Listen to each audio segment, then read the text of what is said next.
దేశం కాదు, ఇది స్వాభిమానంతో ఆత్మనిర్భర భారత్. ఇప్పుడు ఆత్మనిర్భర వికసిత్ భారత్. మీరు ఏ టారిఫ్ పెట్టినా మా రేట్లు మేము తగ్గించుకుంటున్నాం. ఆ ధైర్యం ఏ దేశం, ఏ ప్రపంచంలో ఏ దేశానికి లేదు. ఈరోజు అన్ని దేశాలు భయపడతా ఉన్నాయి ఈ టారిఫ్స్తోని. కానీ మేము మాత్రం తగ్గించి ఈరోజు భారత ప్రభుత్వం ఈరోజు made in India, make in India అనేటటువంటి కాన్సెప్ట్ని ముందు తీసుకువచ్చి 28% నుంచి దాదాపు 18% దాకా జిఎస్టీని మేము తగ్గించినాం. చాలా ప్రోడక్ట్లు 12 నుంచి 5 తీసుకొచ్చిపోయినాం. 5% ఉన్నటువంటి జిఎస్టీని 0% చేసినాం. ఈ ధైర్యము కేవలం మోదీ గారి యొక్క ప్రభుత్వానికి ఉంది. దీంతో ప్రజలకు మంచి జరుగుతుందని చెప్పేసి నేను అందరూ కూడా భావిస్తున్నాను. రెండో విషయం ఏంటంటే, మీరు చెప్పినట్టు ఆ జిఎస్టీ సంబంధించినటువంటి ఒక ప్రపంచం మొత్తంలో కూడా ఏ ప్రభుత్వం అయితే జిఎస్టీ ఇంట్రడ్యూస్ చేసిందో నెక్స్ట్ ఎలక్షన్స్లో యూరోప్లో అనేక దేశాల్లో ఆ ప్రభుత్వం రాలే. కానీ భారతదేశంలో జిఎస్టీ 1 నేషన్ 1 ట్యాక్స్ పెట్టిన తర్వాత 2 సార్లు ప్రభుత్వంలో వచ్చింది భారతీయ జనతా పార్టీ ఎన్డీఏగా. కాబట్టి ఈ సింప్లిఫైయింగ్ ట్యాక్సేషన్, సింప్లిఫైడ్ ట్యాక్స్, దీనిలో అన్ని చోట కూడా ఇప్పుడు ఎంత ట్యాక్స్ బేస్ పెరిగింది. గతంలో tax base only few lakhs, 100 కోట్ల జనాభాలో కేవలం కొంతమంది మాత్రమే ట్యాక్స్ కట్టేవాళ్ళు. కానీ ఇప్పుడు ట్యాక్స్ బేస్ పెరిగింది. అదేవిధంగా ఇన్కమ్ ట్యాక్స్ బేస్ కూడా పెరిగింది. జిఎస్టీ ట్యాక్స్ పెరిగింది చూడండి. గత 2018 నుంచి ఇప్పటి వరకు 66 లక్షల నుంచి 1,50,00,000 దాకా పెరిగింది. సో కాబట్టి మన దేశానికి, మన ఆర్థిక వ్యవస్థకు మంచిదని చెప్పేసి ఈ సందర్భంగా తెలియజేస్తుంది.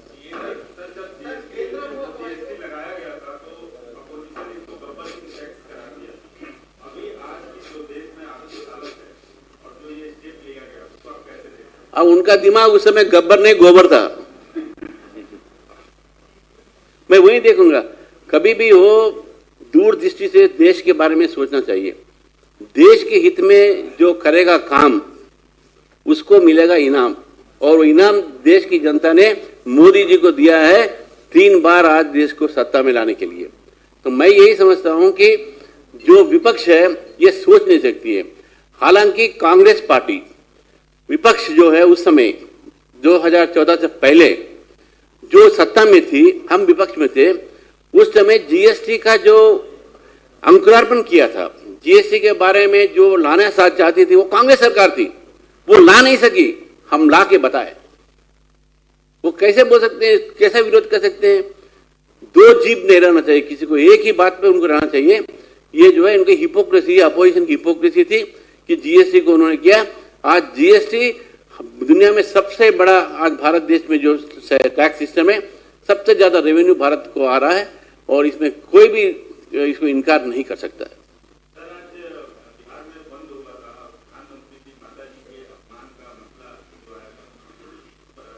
मैं चाहता हूं कि यहाँ के लोग भी उसका खंडन करें, उसका विरोध करें.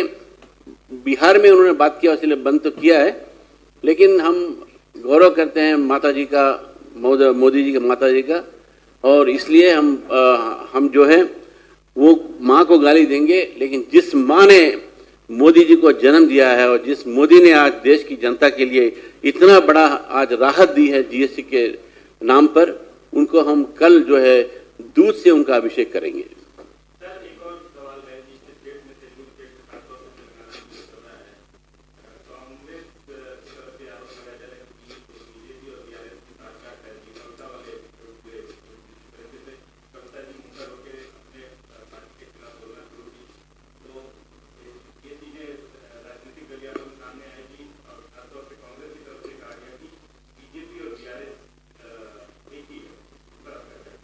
आप बीजेपी बीआरएस एक है अगर वो बोलते हैं तो मैं आपको एक उदाहरण दूंगा. बीआरएस कांग्रेस एक है. स्टालिन ने जब बुलाया था वहां पर ऑल पार्टी मीटिंग में दोनों मिलके गए, और जब परसों गवर्नर के पास गए दोनों मिलके गए. वो भारतीय जनता पार्टी को दोनों विरोध करते हैं. भारतीय जनता पार्टी के सिद्धांतों को, भारतीय जनता पार्टी नीतियों को दोनों ने विरोध किया है. दोनों मिलकर आज इस प्रदेश को लूटने में लगे हुए हैं.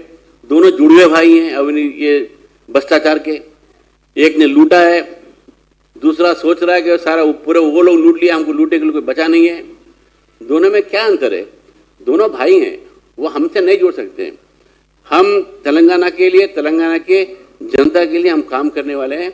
ये बीआरएस कांग्रेस से हम मिलने वाले नहीं है, किसी भी रूप से हम उसका विरोध करते हैं।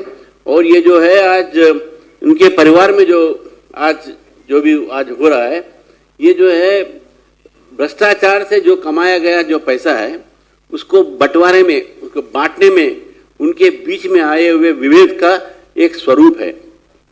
एक बात तो सही है, वो साबित हो गया है कि भ्रष्टाचार हुआ है, भ्रष्टाचार हुआ है और कितना गया है उसको अभी सीबीआई रिपोर्ट देगी बाद में। लेकिन सीबीआई को भी क्या रिपोर्ट दिया, उनको क्या दिया गया है? सिर्फ मेडीगड्डा बैरेज और कुछ लोग दिया गया। पूरे कालेश्वरम का दिखा 1,80,000 का जो प्रोजेक्ट हुआ है एस्केलेशन के साथ, उसका ऊपर पूरा करना चाहिए सीबीआई। एक बैरेज का डैमेज करके उसको बताकर इसको सीबीआई को देने से कोई मतलब नहीं है। ये बीआरएस और कांग्रेस मिलके कर रही है, तेलंगाना की जनता को गुमराह कर रही है। लास्ट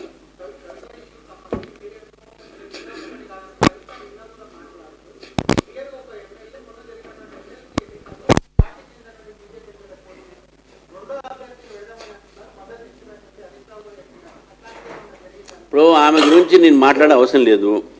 నేను స్టేట్ ప్రెసిడెంట్ని, నేను చెప్పిన వాళ్ళ కుటుంబంలో గొడవ నడుస్తుంది, అంతేగాని ఆమె చెప్పిన స్టేట్మెంట్లకు మీరు రియాక్షన్ అవుతుంటే పెద్ద రియాక్షన్ అంత నాకైతే నేనైతే రియాక్ట్ కావాల్సిన అవసరం లేదు.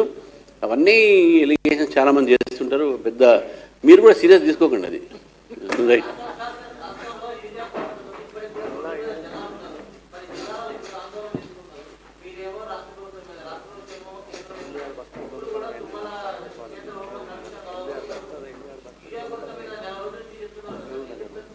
మీరు ఒక్కసారి కలెక్టర్తో మాట్లాడండి, మీకు తెలుస్తుంది ఎవరెవరు ఆ బస్తాలు ఎత్తుకోపోయినారు. మహబూబ్నగర్లో 86 బస్తాలు కాంగ్రెస్ నాయకులు పట్టుకోపోయినారు. మేము అదే చెప్తున్నాం, యూరియా కొరత కృత్రిమంగా కాంగ్రెస్ పార్టీ చేసింది, కాంగ్రెస్ ప్రభుత్వం చేసింది. వాళ్ళు దళారీలో బ్లాక్ మార్కెటింగ్ ఆపలేకపోతున్నారు. మేము ఇప్పటి వరకు ఖరీఫ్ ఒక సీజన్లో ఎంత అవసరం ఉంటే అంత ఇచ్చినాము. ఏదో కొంత 10,000 20,000 టన్నులు ఏదో అది కూడా దారిలో ఉన్నాయి. మేము అతి కష్టంతో దేశవ్యాప్తంగా కూడా ఏ రైతు కూడా నష్టం కాకుండా యూరియా దేశమంతా కూడా మేము సరఫరా చేస్తున్నాము. ఇందులో ఎటువంటి మీరు భయపడాల్సిన అవసరం లేదు. రైతులకు చెప్తా ఉన్నాను, ఇది కేవలం కాంగ్రెస్ పార్టీ చేసినటువంటి పొరపాటు వల్లనే ఈ రకమైనటువంటి పరిస్థితి రైతులకు వచ్చింది అనే విషయాన్ని మీ ద్వారా స్పష్టం చేస్తాము. 56వ జిఎస్టీ కౌన్సిల్ మన ఢిల్లీలో జరిగింది. ఈ జరిగినటువంటి సందర్భంగా అనేకమైనటువంటి రిప్రజెంటేషన్స్ కొన్ని వర్గాల సంబంధించినట్టు తీసుకొని దాదాపు మొత్తం జిఎస్టీ కూడా అత్యవసరాల వస్తువులపై, ముఖ్యంగా హెయిర్ ఆయిల్ కావచ్చు, అది కోకోనట్ ఆయిల్ కావచ్చు, మిల్క్ ప్రోడక్ట్స్ కావచ్చు,